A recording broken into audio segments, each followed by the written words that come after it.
வணக்கம். சாவித்திரி வீட்டு சமையலுக்கு உங்களை வரவேற்கிறேன். இப்போ அருமையான சுவையில் சத்தான சித்ரா ராஜ்மா வச்சு குழம்பு தாங்க செய்ய போகிறோம். இது வித்தியாசமான சுவையில் நல்லாயிருக்கும். இந்த ராஜ்மா குழம்பு வந்துங்க இட்லி, தோசை, சப்பாத்தி, களி, சாப்பாடு இது எல்லாத்தையுமே வச்சு சாப்பிட ரொம்ப அருமையாக இருக்குங்க. இந்த குழம்பு எப்படி செய்யலாங்கிறத பார்க்கலாம் வாங்க. இப்போ வீடியோக்குள்ளே போகலாம். இப்போ ராஜ்மா குழம்பு செய்யறதுக்கு இந்த கப்பில் 1 கப் அளவுக்கு ராஜ்மா எடுத்துருக்கேங்க. நம்ம சிவப்பு ராஜ்மா மாதிரியே இது வந்து சித்ரா ராஜ்மான்னு சொல்லுவாங்க. இது ஒரு 1/4 கிலோ பக்கம் எடுத்துங்க. 8 to 10 மணி நேரம் பக்கம் ஊற வச்சுருக்கேன். இது வந்து குக்கரில் சேர்த்துட்டு தேவையான அளவுக்கு தண்ணி விட்டு 4லேருந்து 5 விசில் வச்சு வேக வச்சு எடுத்துக்கலாங்க. இது குறைஞ்சது 8 to 10 மணி நேரம் ஊற வச்சுக்கிட்டா சீக்கிரமாக நல்லா வெந்து வருங்க. ராஜ்மா வேக வைக்க ஒரு அரை உப்பு சேர்த்து வேக வச்சுக்கலாங்க.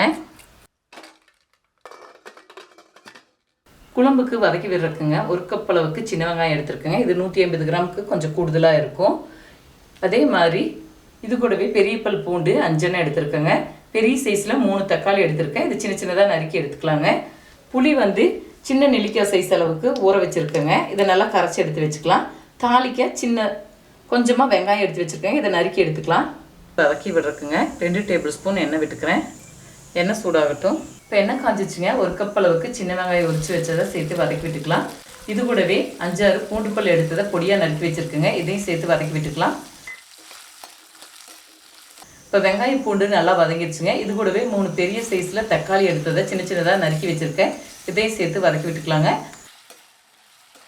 எல்லாமே நல்லா வதங்கிடுச்சு. இது கூட மசாலா பொடி சேர்த்துக்கலாம். 1 ஸ்பூன் மிளகாய்த்தூள், அரை டீஸ்பூன் மஞ்சள் தூள், 2 ஸ்பூன் மல்லித்தூள், 1 டேபிள் ஸ்பூன் குழம்புத்தூள், இதெல்லாமே நல்லா வதக்கி விட்டுக்கலாங்க. இப்போ சூடு ஆறின பிறகு அரைச்சி எடுத்துக்கலாம். இப்போ ராஜ்மா 4 விசில் வச்சு வேக வச்சு எடுத்துட்டுங்க. ஏரெல்லாம் போயிடுச்சு. ஓப்பன் செய்து பார்த்துக்கலாம். பாருங்க நல்லா வெந்து வந்துருச்சு. இதில் 1 கரண்டி அளவுக்கு ராஜ்மா தனியாக எடுத்து சூடார வச்சுக்கலாங்க. இது வந்து குழம்புனுடைய திக்னஸ்க்கு வேண்டி இந்த 1 கரண்டி எடுத்து வெங்காய தக்காளி வதக்குனது கூட சேர்த்து அரைப்போம். இப்போ வெங்காய தக்காளி வதக்குனது சூடாரிச்சுங்க. இது மிக்சி ஜாரில் போட்டு அரைச்சி எடுத்துக்கலாம். இது கூட விருப்பப்பட்டால் 2 டேபிள் ஸ்பூன் தேங்காய் துருவலும் கூட சேர்த்துக்கலாங்க. நான் இன்றைக்கி சேர்த்துக்கல. குழம்புனுடைய திக்னஸ்க்கு வேண்டிங்க 1 கரண்டி அளவுக்கு வேக வச்ச ராஜ்மா எடுத்துருக்கேன். இதையும் சேர்த்து அரைச்சிக்கலாம். கொஞ்சமாக தண்ணி விட்டு நல்லா நைஸாக அரைச்சி எடுத்துக்கலாங்க. இப்போ அரைச்சாச்சுங்க. அதே மாதிரி புளியை கரைச்சி வச்சு எடுத்தாச்சுங்க. ராஜ்மாவும் வேக வச்சு எடுத்துட்டோம். இப்போ குழம்புக்கு தாளித்து விட்டுக்கலாம். குழம்புக்கு தாளித்து விட்டுருக்குங்க. 2 டேபிள் ஸ்பூன் எண்ணெய் விட்டுருக்கேன். எண்ணெய் சூடாகட்டும். இப்போ எண்ணெய் காஞ்சிச்சுங்க. தாளிக்க அரை டீஸ்பூன் கடுகு பொரியிறது கூடவே அரை டீஸ்பூன் உளுந்து, 1/4 டீஸ்பூன் வெந்தயம், அரை டீஸ்பூன் சோம்பு இதெல்லாமே நல்லா பொரிஞ்சிச்சுங்க. இது கூடவே 10-15 சின்ன வெங்காயம் பொடியாக நறுக்கி வச்சுருக்குங்க. இது கூடவே சிறிதளவு கருவேப்பிலை இதை சேர்த்து வதக்கி விட்டுக்கலாம். இப்போ எல்லாம் நல்லா வதங்கிடுச்சுங்க. இது கூட அரைச்சி வச்ச விழுதை சேர்த்துக்கலாம். இது கூடவே தேவையான அளவுக்கு உப்பு சேர்த்துக்கலாங்க. இப்போ கரைச்சி விட்ட புளித்தண்ணியும் சேர்த்துக்கலாம்.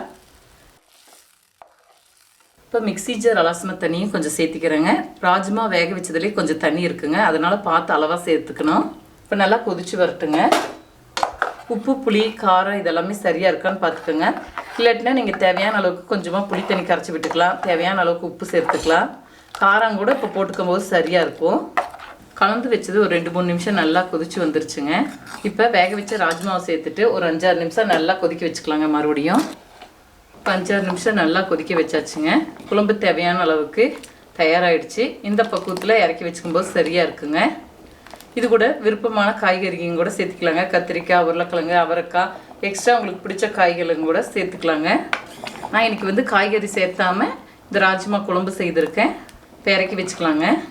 இப்போ அருமையான சுவையில் சத்தான சித்ரா ராஜ்மா வச்சு குழம்பு செய்துட்டேங்க.